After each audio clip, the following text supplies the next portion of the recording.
Hi, and welcome to another episode of Stress Test. We are your hosts, Shane and Sue Schlesman. It's our honor each and every episode to bring on a special guest that hopefully will be an encouragement to you. And today we've got a great guest with us. We know him through his grandchildren. They're Instagram stars.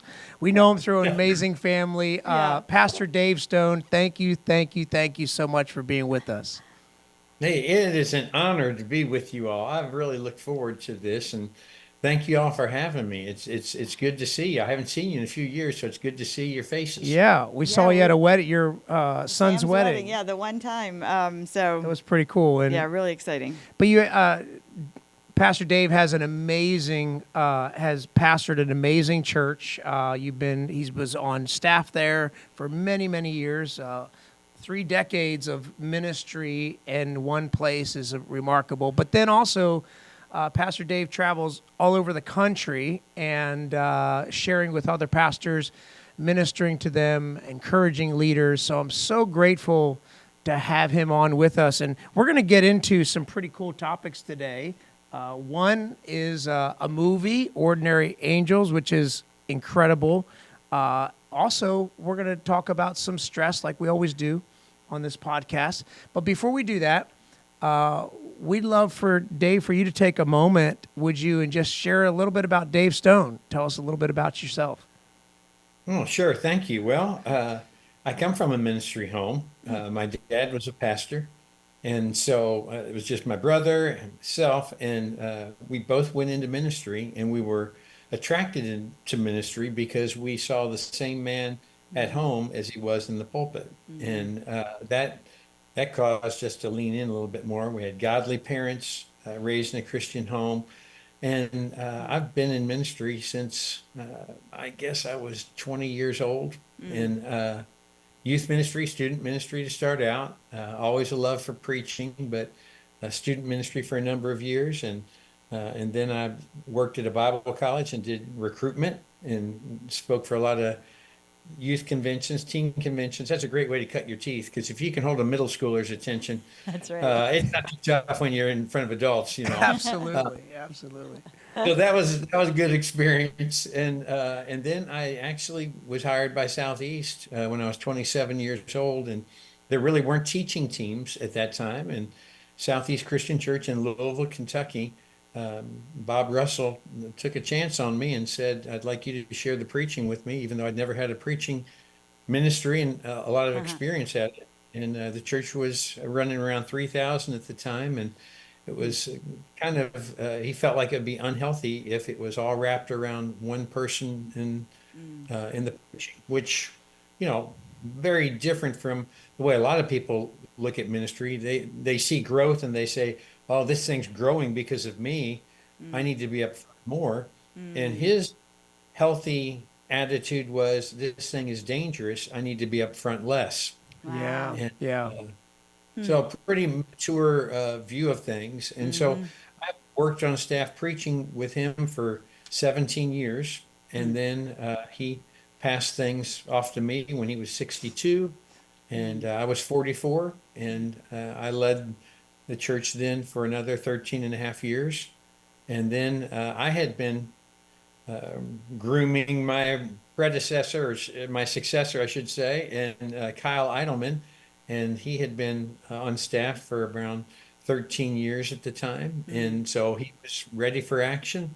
And so we had another smooth transition into his leadership. And I kind of retired and rode off into the sunset. And still Not really. Flew off into the sunset. Had You another traded job the the office next for week. the plane. Yeah. Yeah, I was going to say, if my wife is listening right now, she is screaming at the computer. So I better qualify that and say I left the senior ministry world in quote retired. She always puts quotation marks around it, and God's got me in a really fun season. And I will say this: it's less stressful when you're not the senior pastor of a church with a large staff, and I had taken it from one campus to 7 campuses. And so it was quite a complex and complicated creature. And so I don't miss the stress. I still have stress in the jobs that I have. I'm on 2 teaching and preaching teams, one in Arizona and another in Southern California. And I still preach at Southeast around 4 weekends a year and mentor young pastors and help churches that are going through succession and transition and do some other things as well. But that's kind of where we're at right now. And my wife gets to travel with me probably 75% of the time. And so That's nice. it's a good season. Love it. That's awesome. And you get to do some fun things like be a part of movies. Yeah. You want to No, you. I'm just. Yeah, so I know you wanted to ask him about it. So. we were going to start with the obvious thing that, and people might have seen you in, Saw portrayed. Saw on you talk portrayed. shows or whatever. Like you've been out there a little bit talking about this movie, Ordinary Angels, which we saw and loved. Hilary Swank and some other people in it. This is a story that actually took place at your church, Southeast Church, a Christian church in Louisville. And I'm sure you have hundreds of stories of transformation, as we do, right, about things that have transpired in our churches. But could you comment a little bit about the impact of that one single event, maybe a little bit of the history behind it, and then how seeing it on film maybe has affected the church or your community? Yeah. So, spoiler alert: the Ordinary Angels movie is about a family that from our community that had the young wife passed away due to a liver problem. It was a congenital thing that was passed along to actually both of her daughters. In the movie, it's portrayed that one daughter needs a liver transplant. In real life, both of them needed a liver transplant and received one. But the storyline, actually, the star, Hilary Swank, plays Sharon Stevens, and Sharon was a member of Southeast Christian at the time. This happened 30 years ago, and just felt really a call from God that she needed to get involved in helping this family out. And so she raised money for them.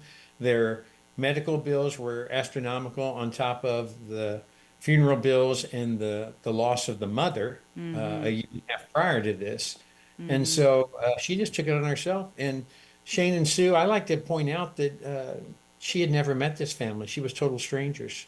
She never read the newspaper and happened to see the newspaper when they had a story about this family. And she felt like God really laid that on her heart. I get emotional thinking about it. Wow. Wow. So here's a gal who is really obedient to what the Lord lays on her heart. And she embarks upon this journey of helping this family.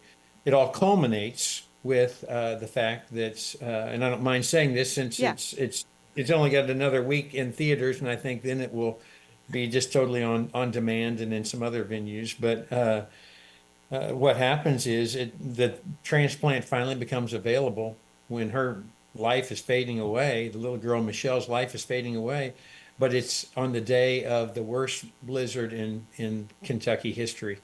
So we had 2 inches of ice, 17 inches of snow, and sub-zero temperatures, which was the trifecta in Louisville in the Midwest. So what happens is, how are they going to get this girl out of here? And we end up shoveling a parking lot at Southeast Christian so that a helicopter can land.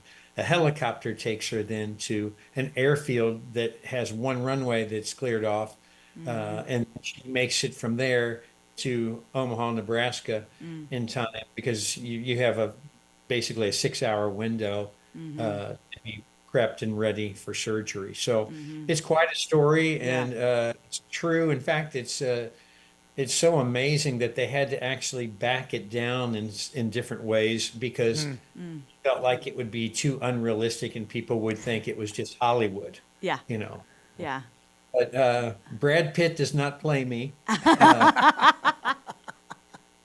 It's a guy who's become a good friend. His name's Drew Powell, and his dad was actually a pastor, he told me, and so we've become good buddies out of this. And so it's a pretty remarkable film because it's about a remarkable young woman who really answers the call of God. Mm-hmm. And then I say, incredibly, the way the Schmidt family handled it all. Mm-hmm. Uh, the man's a provider, and the man's a guy that's supposed to be doing Mm-hmm. these things, and he You he can't he do it. really shows Yeah. humility to be able to Mm. accept. Yeah. Sometimes the toughest thing is to accept charity and, Yeah. and service from others. Yeah.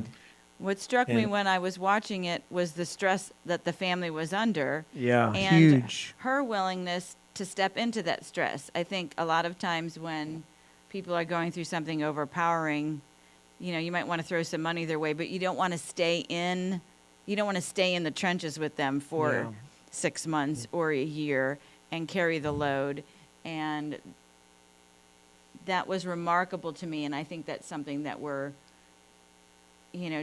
trying to encourage people to do for their pastors, for one another, is to carry, it's biblical, to bear each other's burdens.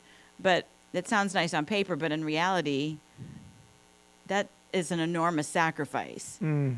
Emotionally, physically, spiritually, it's a big sacrifice. So I thought the movie did a great job portraying that, and I love that that there's a movie that was a positive connection to a church and a church experience. yeah, They didn't sneak in any little side hustle that was going on with the pastor or something like that.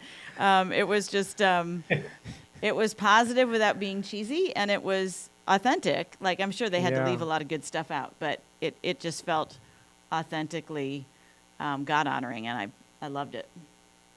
yeah, it's rare to see a movie where a church is portrayed in a positive light and Mm-hmm. where Christians are uh, portrayed as helpful and normal and not wacko. Yeah. And for the church to be the hero in a Yeah. sense, Yeah.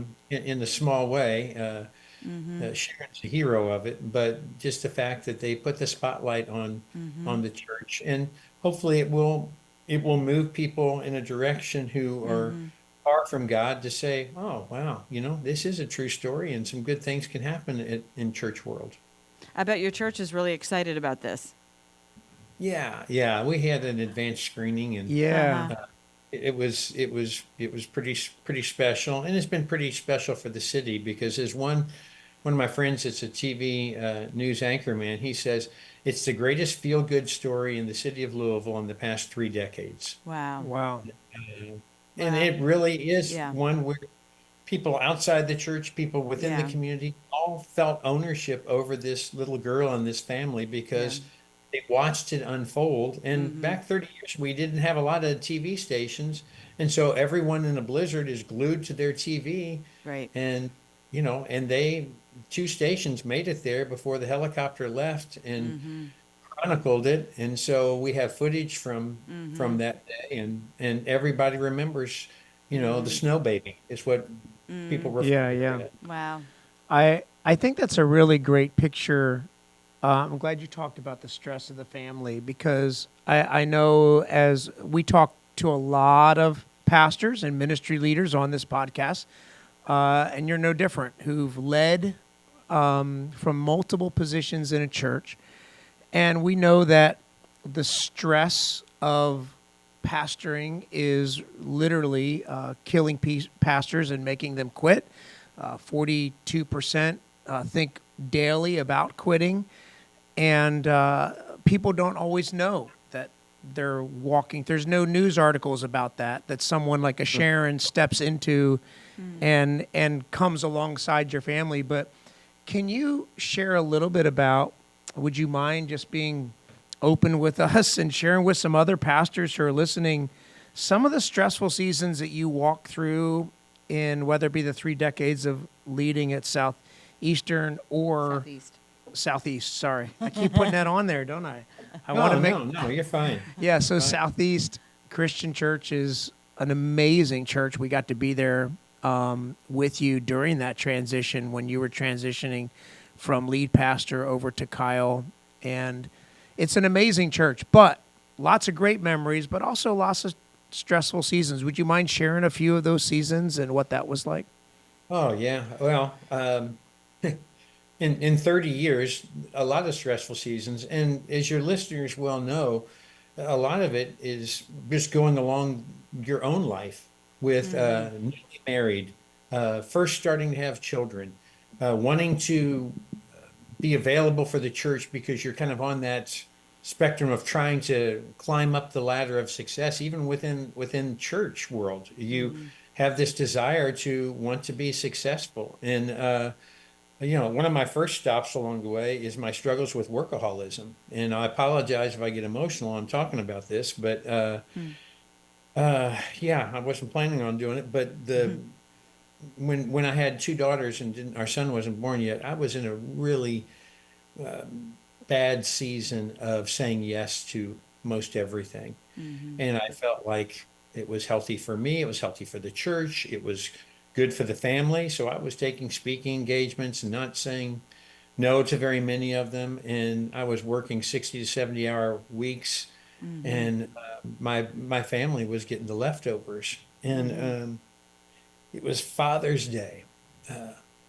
I was getting ready to preach on that Father's Day, and a young woman came up to sing before I preached, and the song that she sang was "Slow Down, Daddy" was the name of it. Oh, Wow. So the chorus she kept singing over and over again was "Slow down, Daddy, don't work so hard. We're proud of our house. We've got a big enough yard. Slow down, Daddy, we want you around. Wow. Daddy, please slow down." And she must have sung that chorus over and over again 3 times, and everybody clapped. Uh, And I walked up to preach, and yeah. nothing came in. Yeah. And I had tears just running down my face like I do now.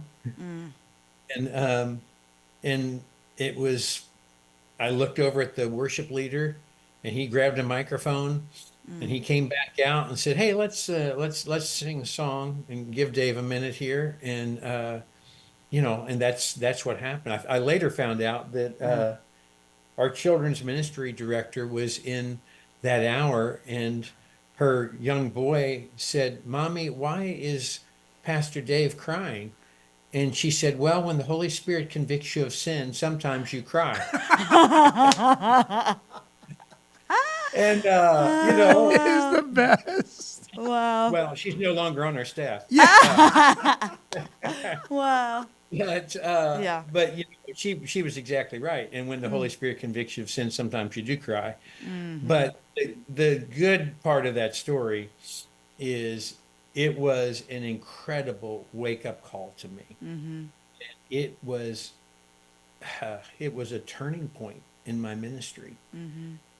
My my wife and my kids would tell you that it is always a constant struggle for me on workaholic tendencies, but they would all say that from that day on, I really did make a conscious effort to put God above my family, and then my family, and then my work, Mm-hmm. and I wasn't always in that order. And Mm-hmm. yes, I still struggle, but that was a real stress point. Was Shane, when the kids were young, and Mm-hmm. trying to navigate the pressures of church. And, the larger church grows, the more Satan uses that against you. And I think for me to say that there was a congregation of 4 that was more important than these other numbers of people that were pulling at me, Mm-hmm. um, that was a challenge for me. Yeah.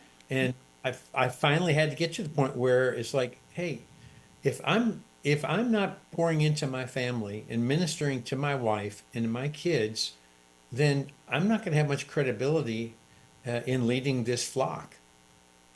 So that was a Yeah. stressful season. Other Were you already the senior pastor? No, no, no. I was just the associate, but I shared the preaching, and Yeah. we'd grown at that stage. We'd grown from 3,000 to 7,000 in 3 years' time, Oh my Wow. goodness. and so you're feeling this pull even Yeah. more, and I think Satan likes to use that. I like what Craig Groeschel has said. Craig says if you give yourself the blame when the church attendance is going down, then you'll be tempted to accept the credit when the church attendance goes up. Exactly. Yeah. What he was trying to convey was, yes, we need to look at numbers and we need to look at those things, but we need to realize that we serve an audience of one. And in ministry, what we're trying to do as Christian leaders, and everyone who is listening right now to this, our desire is to serve the Lord as best as we can. It might be in a fertile, fruitful environment. It might be that God has your church there at this time just to hang on for another 5 years or 10 years, because otherwise, if you just hold on, something's going to happen. And we're going to look back and say, wow, if they had not hung in there from 2023 to 2028, there wouldn't be anything there. And now look at what God's doing. So I don't think God measures things by numbers. I think he has a different measuring rod. But, church health does produce growth. If Yeah. something is healthy, it grows. Well, and I And think if you're Yeah. healthy, that's the yes. most important thing. And we just touched on that. Talk to us a little. Would you mind talking to us a little bit about the transition? Because you transitioned following a longtime pastor, had some huge things going on there, already a mega church, and now you take that over. What was that season like, and how were you managing stress then? Well, my predecessor, Bob Russell, did everything to set me up for success. But one thing I always like to point out is that there is a different pressure when you go from being the assistant to being the lead pastor. And that doesn't matter if it is a church of 100 or 300 or of whatever the number Sure, is. sure. It is a different stress. And I was coming into a setting as becoming the lead pastor of a church that had grown for 39 out of 40 straight years. So 39 Wow. out of 40 years it had grown. Wow. And so I felt that pressure, don't blow it, don't blow it. You're following a living legend, and don't mess this thing up, don't screw up. So, you know, um, I felt that. And I had a very short honeymoon period, and I underestimated the fact that I just assumed the senior adults had loved me. It treated me like gold. They loved me, and I loved them. But some of the changes that I made early on were really tough for them to swallow. And people who had been in my corner began to second guess my leadership decisions. And it caused me to really go into a funk. And I'm a rather joyful person, and I would come home from work. Here I had waited and waited to become the lead pastor. I become the lead pastor, and it was just really tough on me.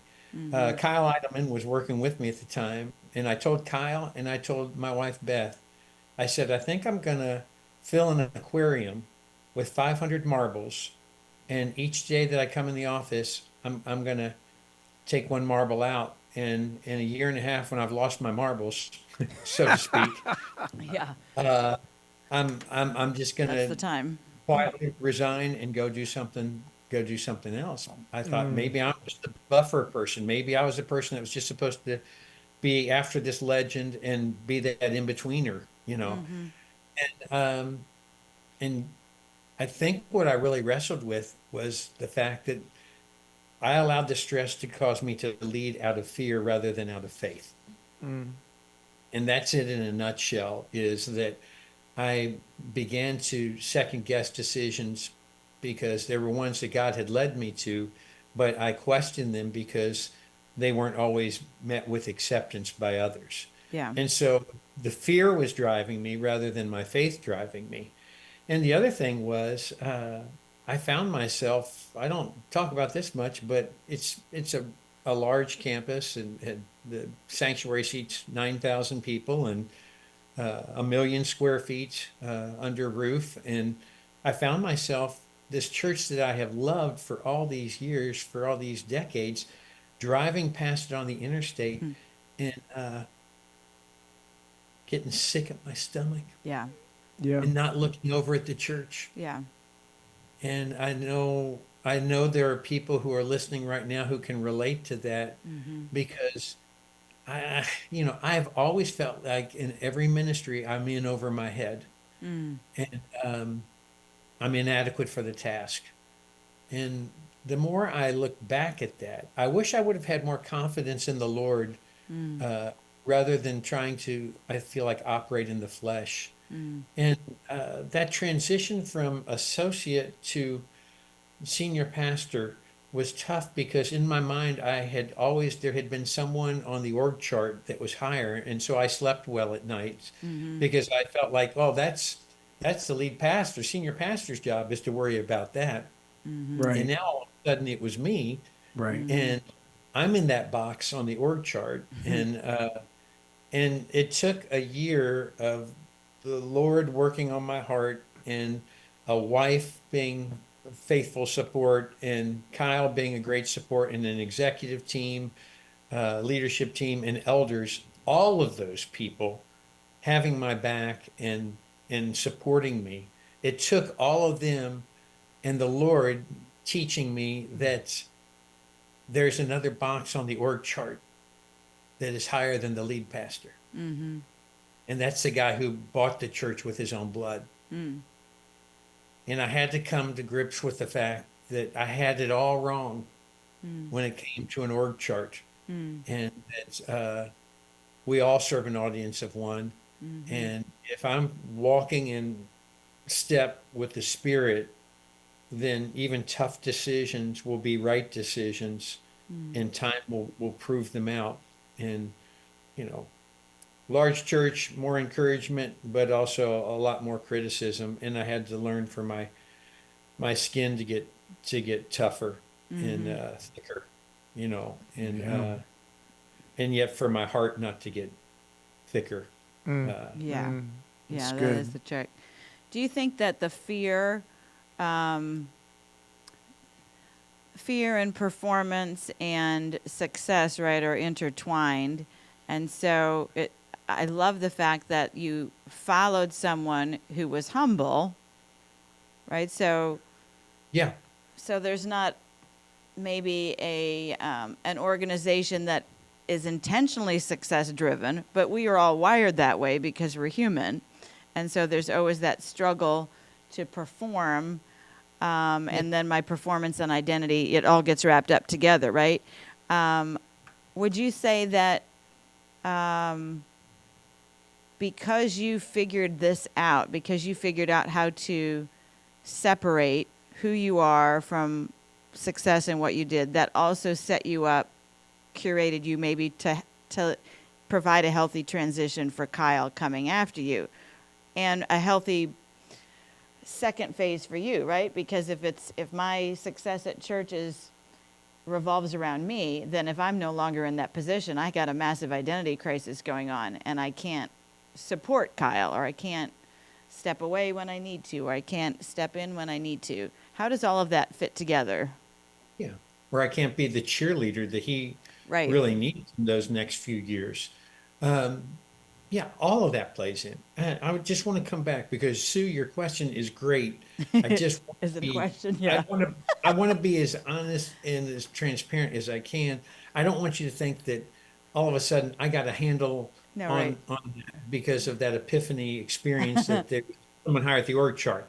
Um, on the Strength Finders test, competition is one of my things for being competitive. Uh huh. So God wired me that way. Right. And so I tend to look at numbers and some of those things more so. And I have a competitive drive and a strong type A. So that's a constant struggle for me. But it's So did also a I? strength. Yes, yes. Did I totally get away from the performance based ministry? I would say I made improvements in that, but that's constant, the Spirit working on that. God gives grace to the humble, He opposes the proud. So I have to constantly tell myself, okay, we're picking up sides, we're picking up teams for the big game here. Right.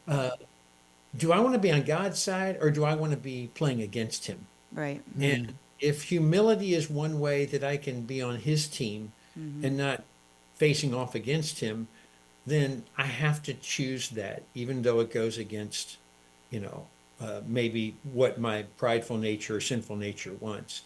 So the the part that it played, what I experienced through my transition in helping Kyle was I kind of knew the feelings that he was going to go through.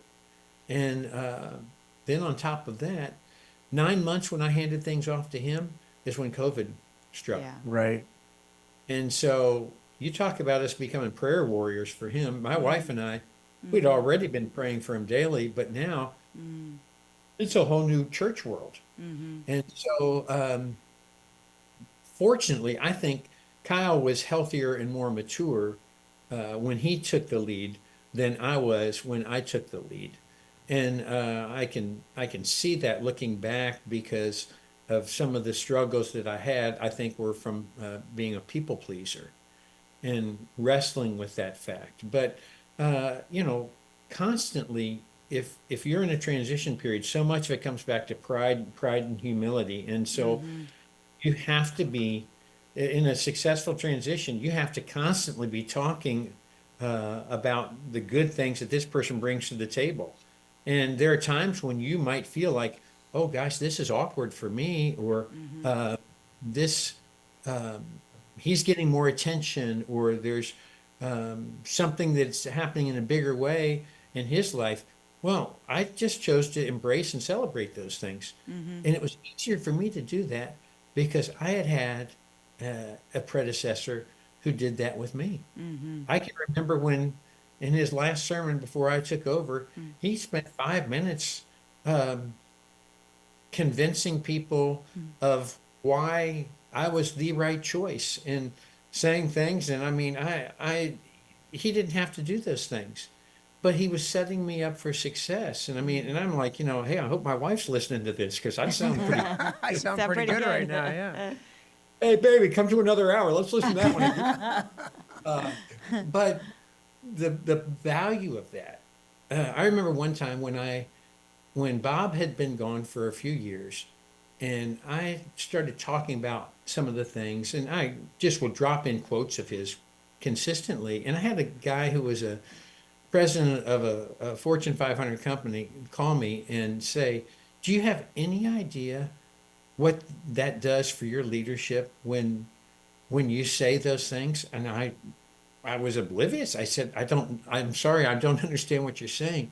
He said, that makes every person want to follow you. Mm. I said, why is that? Mm. He said, because it shows that you're secure in your leadership, that you can say things that are positive about the previous person. He Mm. said, I've been in the business world and they just don't do that. Yeah. They want to chart their own path. They want to say it's a new day. And he said it was really powerful. And a lot of people in the business community are talking about it. So Mm. there's even something that takes place in the secular mindset Mm. for people when we actually have this mindset of Jesus and Mm. of putting the attention elsewhere and washing feet or serving others. Not that that's what I was doing, but you know what I'm Yeah. saying. Yeah. Yeah. It's putting the spotlight somewhere else rather than taking it for yourself. And that's a constant struggle, I think, for any of us in Christian leadership. And Kyle's done a great job. And I was fortunate to have been where he had been. And so I think that helped to play to our advantage as a team. Mm. Can I lean into that a little bit? Maybe double click on these transitions because I think there's a lot to learn here. Transitions are stressful. You walked through one. You said huge difference. Maybe it was just across the hallway from offices, but you went from associate pastor to lead pastor, and the weight fell on you, and you went through that really, really hard season. You followed someone who knew what that was. You then transitioned. You were that person, and then you helped Kyle in that transition. And I know you've helped other churches in transition, so I know how big an issue this is for you. What are some of the things that you do as the pastor who's leading and the pastor who's previously led.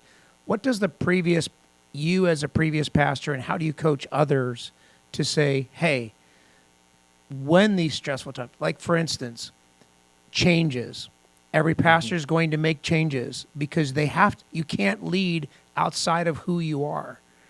So you're going to make those changes. How do you recommend churches, pastors walking into that season of changes? And then when you're the pastor watching those changes and you've now moved on, how do you champion that pastor who you've transitioned to? Yeah, great question. So here's my short answer to it. And that is, if it's not a doctrinal issue, I am never going to call up Kyle and set an appointment up and say, hey, I want to talk to you about something. Now, if he asks my opinion, which he is very gracious and will do, if he's got a big announcement coming for church, he's so gracious and humble to say, hey, would you look over this? You're really good at those type of announcements. How would you announce this new campus? Would you change the wording anywhere? And so he'll lean in and get my opinion on things. So if he asks for my opinion, I will gladly give it. But I will also lace anything. I can't think of things where I'll give my opinion on things if he asks. But I'm not going to get involved unless it is a doctrinal thing. And of course, there has not been a doctrinal thing. Right. So I will answer when asked. The other thing is that when you're the outgoing person, this is my experience. Lots of people, they don't know what to say to you when they see you out and about in different. Sure. And so, I, for years, would have people say to me, who were younger, hey, we really relate to your preaching, or we really like, well, we had one time when it was Bob was 62 years old, I was 44, and Kyle was 26.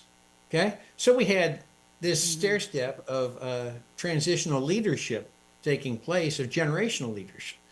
And so what we would find is those who had young kids would be saying to Kyle, well, you love it when Kyle preaches because we can relate to all his stories. And then for those who were starting to send their kids to college and had teenagers, they related to me. And then for those that were grandparents, they're saying to Bob, oh, let me tell you, man, we love it when you preach, when we see you're on the schedule. So you start to realize So some of true. it is the way people relate.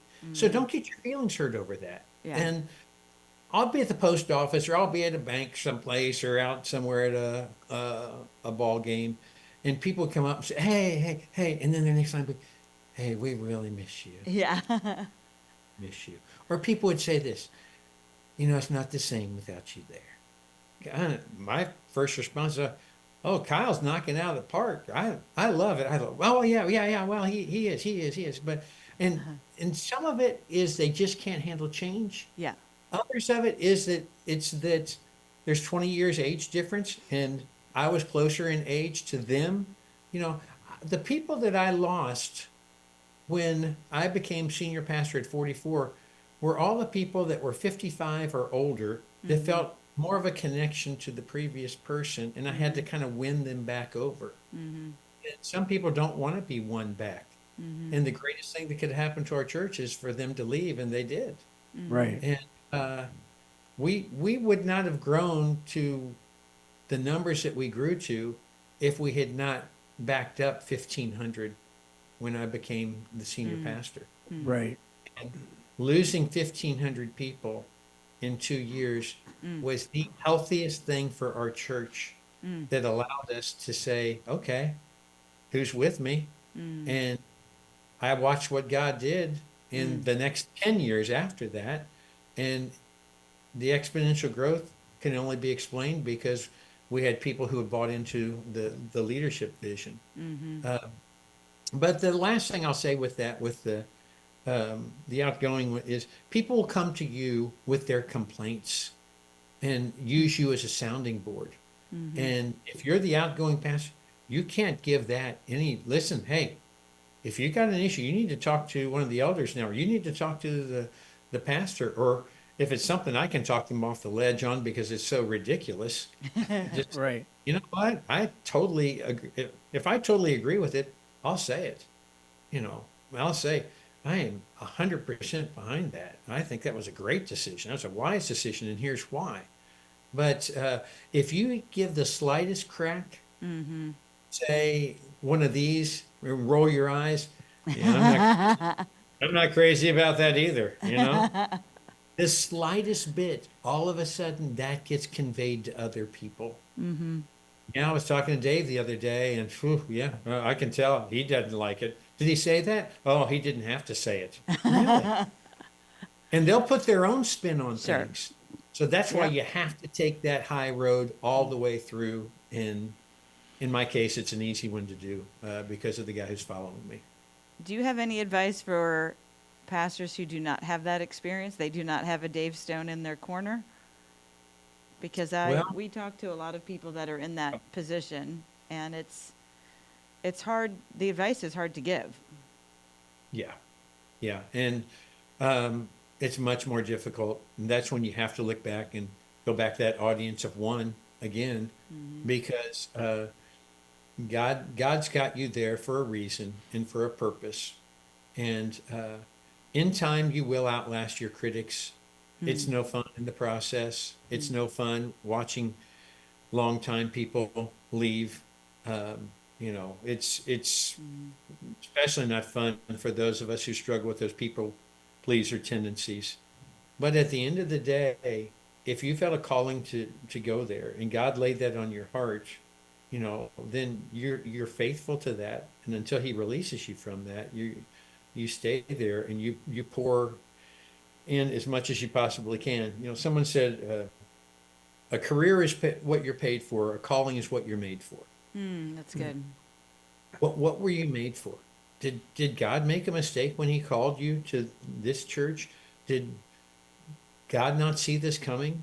The tension and the struggles that you're going to have? And I just want to say to the people who are going through those rough seasons, because I felt like I had a lot of people in my corner, and I had the main people I needed. I had the outgoing, I had the guy who shared the preaching with me, I had the elders, I had the executive pastor, I had all these people, I had my wife in my corner, and yet still it was difficult, and I still wanted to quit. Mm-hmm. And so for me, it really became a spiritual journey. And so am I going to listen to the critics? Mm-hmm. And oh yeah, the critic in some of these cases that you're talking about are the outgoing pastor or the outgoing pastor's spouse. Mm-hmm. Am I going to let that dictate and rule, or am when I stand before the Lord, I'm going to have to give an account for what was entrusted to me? Mm-hmm. And you know, I mean, I'll get crying again, but Mm-hmm.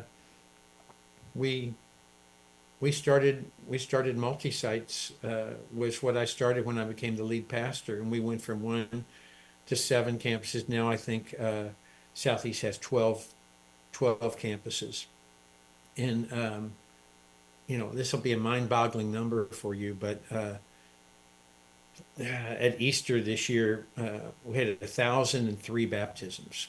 I Oh, still say we wow. because I'm a part of the church. We had Yeah. a Wow. thousand Praise three God. baptisms. Wow. So Wow. as soon as I heard that news, So great. I Mm-hmm. got on my phone and I Mm-hmm. texted Kyle and I said, dude, this is unbelievable. God is Mm-hmm. using you in incredible ways, and went on and on Mm-hmm. about what God's doing and how God's using him. And Kyle's response back to me was, he said, I want you to know that there were 300 of those baptisms at the main campus, 700 of those campuses were at multi-site campuses. Yeah. Yeah. So he's kind of throwing it back my Mm-hmm. direction. Yeah. But all I could think of, I told my wife this, all I could think of is when we would start a multi-site church, I would go and meet with the pastors of the churches that were around that area and say, hey, I want you to hear it from me first, but we're going to be starting a campus. This is one of the highest unchurched populations Mm-hmm. this zip code is, and we'd love to partner with you. We don't Mm-hmm. want to steal any sheep. We Right. say that the first few weeks. If you have a church home, go back to your church home. We don't want you. Yeah. And try to set them at ease, and yet still people would have a hard time with it, and some of them would get very territorial. Yeah. There was one time where I backed off. I backed off of planting a church because this guy getting riled up. Mm. And I vowed I'll never do that again. And I Mm. didn't do it again. Mm. Mm. I just think of, how many souls, I don't want to stand before the Lord someday Mm. and him say, hey, appreciate what you did in ministry, but you let the stress get to you. You were in Mm. an unhealthy place. You led out of fear rather than out of faith. And because of it, you said no Mm. to this spot, this region. Mm. And there could have been X number of people that would have Mm. come to me if you would have had that there. So, Mm. um, it's just crazy how the longer you're in ministry, the more you can look back at things like that and see how God can work. But it all comes Mm. back to us trying to be His vessel and trying Mhm. to be the healthiest vessel that we can possibly be. Yeah, I'm so glad you just said that. I want to shift gears just a moment. And Okay. sorry, just go off script here a little bit of, well, we've been off script, but I mean, I think this is really important. The greatest thing that you're helping Kyle with and other pastors is for them to learn from your own vulnerability of you, the lessons you've learned, so they don't have to repeat them. And I hear this great humility in you and the great vulnerability, and I love it for you saying, hey, you made Kyle your pastor. You humbled yourself to make him the pastor, and you refused to let anyone else put you in that spot. And then you helped him. What are some things, whether it be Kyle or other pastors, that you would want to help them be healthier? Maybe some things that you would have done, having the wisdom you have, would do differently, have different rhythms, have different places of rest. How important would rest play into it? And Yeah. restoration, the kind that Scripture talks about. What are some of those things? Can we pull back a layer there a little bit and help some others who are coming behind you right now manage that huge weight that they're carrying? Yeah, you said a really good word. You said rhythms, and I think that's a really important word. If I look back at my ministry and say, what would I have done differently? I've been in ministry for 40 years. What would I have done differently in my first 10 or 20 years? It would be established those healthy rhythms. And mostly in my case, it was for days off and it was Mm. protecting time with my family. And so it's putting margin in your schedule because Mhm. most spouses can handle it when it's the unexpected death and you have that funeral that pops up. Mhm. If you've been filling up their love tank in little ways and making deposits in communication so I think that's one thing is those rhythms of rest, Mhm. that day off of a date night when you have young kids, especially, Mhm. to protect that date night and say, this is a higher priority than even being home with the kids is for us to protect our time. I try to help younger pastors realize that every leadership decision you make is a decision between pain and pleasure. Mhm. Every leadership decision that you make within the Mhm. church and in your ministry is going to cause pain to someone, but it's going to bring pleasure to someone else. You start a Mhm. Saturday night service. Oh, that's great. Now you've got more people that can come to services because of their work schedule, but you just brought a lot of pain to your staff because of what you just added to the Mhm. plate. Every decision, any decision that you make in church world has that pain and pleasure tug of war going on in that tension. So Mhm. I share that because I think that's really important for people to understand. Another thing I like to say to transitioning leaders, those that are coming into it, is that you have to realize that there will always be staff issues. Mhm. There will always be staff issues. Gene Apple said to me, Gene was going to Willow Creek at the same time I was taking the lead at Southeast, and he's one of my best friends. And Gene said to me, he said there will always be staff issues. He said there will always be a lot of low grade fevers going on with staff Mhm. that, just it just happens. There'll be some medium ones, So that really give your heart a pause and some stress. But he said there will always be one of a higher level. Maybe it's a person you're coaching. Maybe it's a person that has a sarcastic attitude or a vindictive spirit or a prideful spirit, whatever it might be. There's that. There'll be that one, and so how you deal with handling the stress of that and managing those problems will really tell whether or not you'll be a successful leader. I'm not talking about a preacher now, I'm talking about a leader. Yeah. Yeah. And so you have to say, I've got to realize that those stresses will always be there with staff issues. And yes, you can have an executive pastor, you can have an administrator that handles the staff, but still there will be ones that get bumped up to you because of the high level that they are, that you'll have to deal with. But those are some of the things that are healthy things that I try to pass on to younger pastors. That's great. We sort of touched. You sort of touched on this, the people pleasing, the pain and pleasure. How do expectations factor into that? Maybe expectations that you have on yourself. We all have them on ourselves according to our own personality, right? And then expectations that other people might put on you. Is there anything else you want to add to handling that? Because expectations are so correlated to stress. Yeah. Well, I think exercise and quiet times, those two things are very healthy and therapeutic. A third thing would be getting out of the area code or getting out of your zip code once a quarter, even if it's for one night. Um, I do think the date nights play into that, but on handling that stress, your time with the Lord becomes your power source, and your time with your spouse because you all are a team, and you want that team to be clicking on all cylinders. And communication and time away is one of the greatest ways to do that. And the other thing is you have to have some healthy habits of rest or refreshment. So whether that's playing golf, whether that's um, doing something with a family member, whether it's a crazy I tell my wife Thursday night's movie night. So we always say that, and I'll remind her. I said it last night. I said, hey, tomorrow night's movie night. We haven't watched a movie in a while because I've been out of town on some Thursday nights. So we're having movie night tomorrow night. Okay, all right.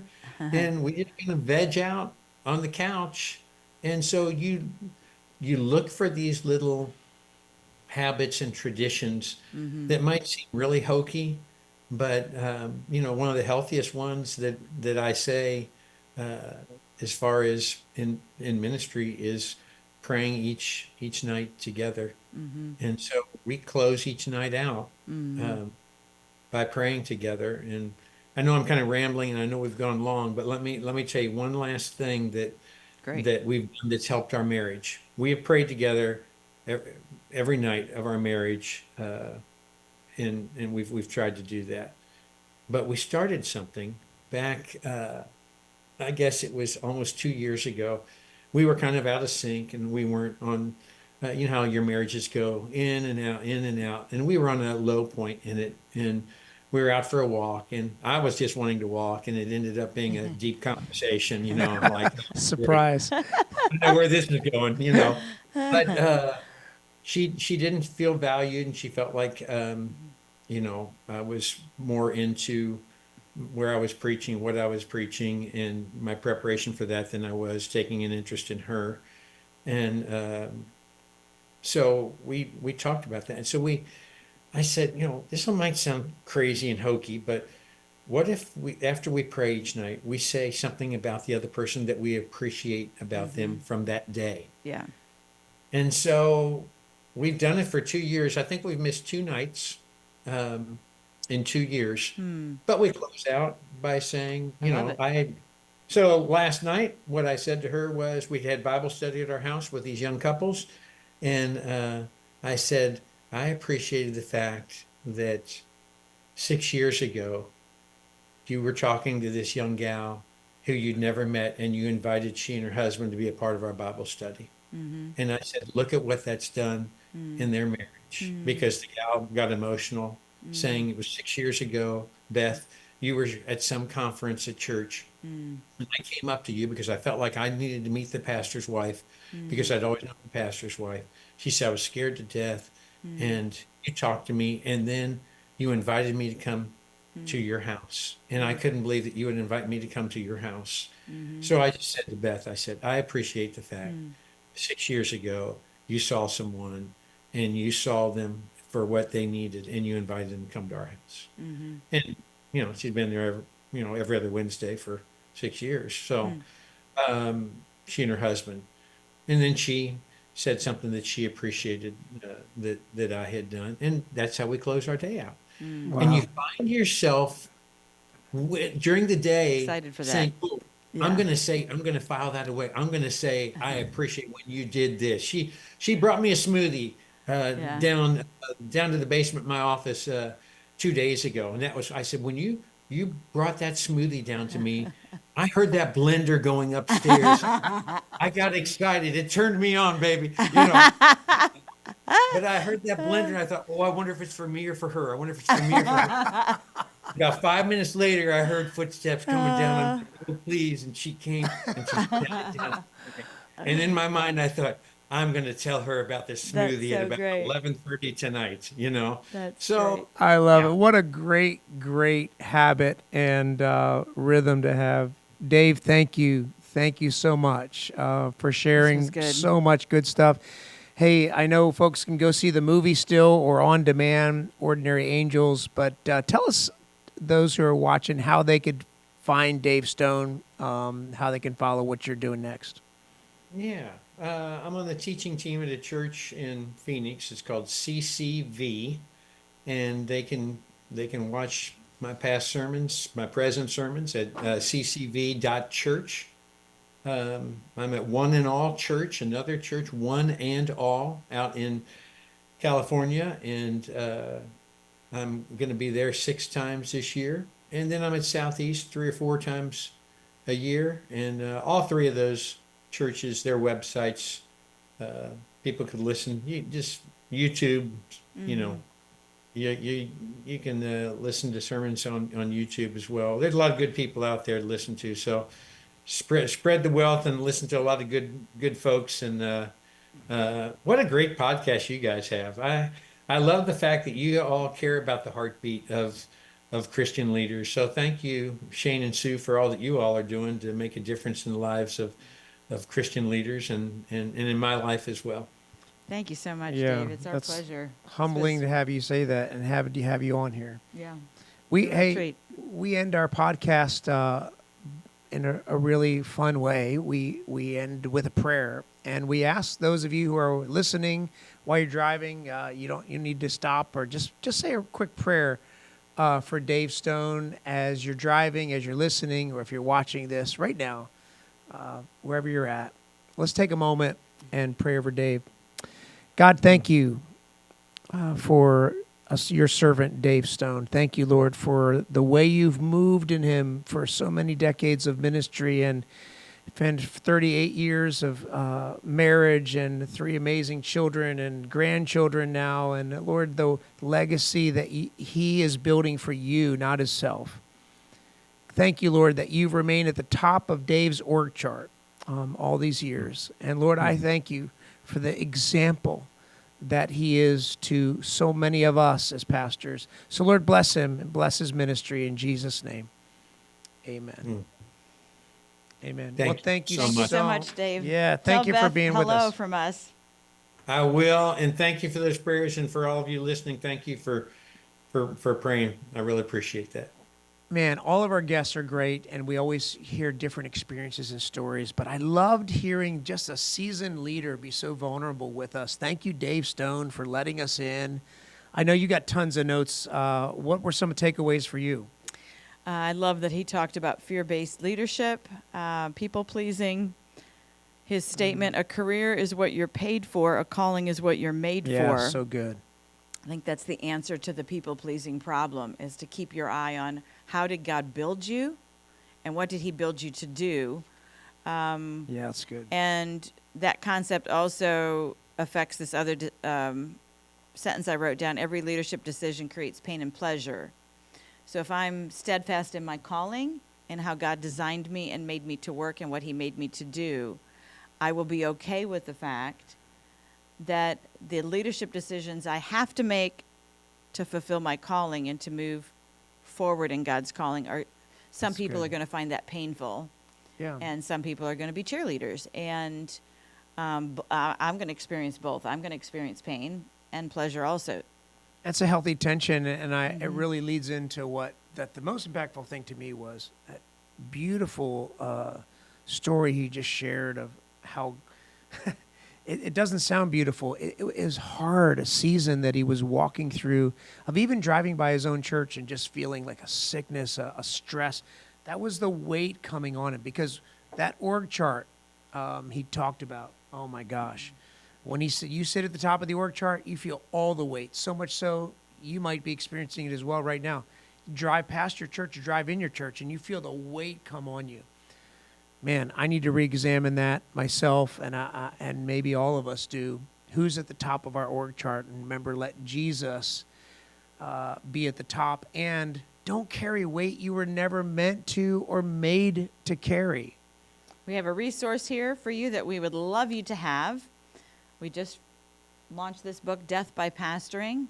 Talks a good deal about the yoke, about how we work, about expectation, perfectionism, restoration, and it can be yours.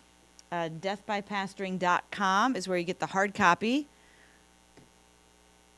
The soft copy comes out on Amazon on May 1st, but we also have at that same resource a study guide that goes with the book, so you can work through it with staff or leadership teams. There's a master class on there, 6 sessions that we have videoed. And if you order from deathbypastoring.com, we will also give you this free copy of the Availed Journal, which you can subscribe to if you want to. But it's leaders from around the country talking about important topics. We just happen to be on the cover of this one.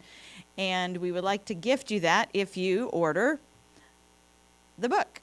Yeah, so go to deathbypastoring.com, and listen, maybe you are leading your team, whether you're using the master class or the workbook and leading your team through this, but who are all experiencing stress. We'd love to go with you on the journey. So if we can do that, or we can be a help, we could get a discovery call together and just say, discover together, how can we help you? So let us know how we can do that. As always, subscribe to this channel on YouTube or any of the podcast platforms, and go with us on Stress Test. See you next time.